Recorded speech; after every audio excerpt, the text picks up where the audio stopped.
பாஜக மருத்துவ பிரிவு செயலாளராக மருத்துவ பணியோடு அரசியல் சேவையையும் தொடங்கினார்.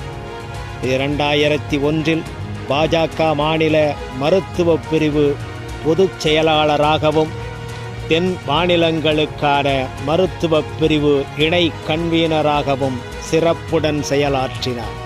2005 மாநில பொதுச் செயலாளராகவும் 2007 செயலாளராகவும் 2010 பாரதிய ஜனதா கட்சியின் மாநில துணைத் தலைவராகவும் 2013 அகில இந்திய பாரதிய ஜனதா கட்சியின் தேசிய செயலாளராகவும் பல்வேறு பொறுப்புகளில் திறம்பட பணியாற்றினார்.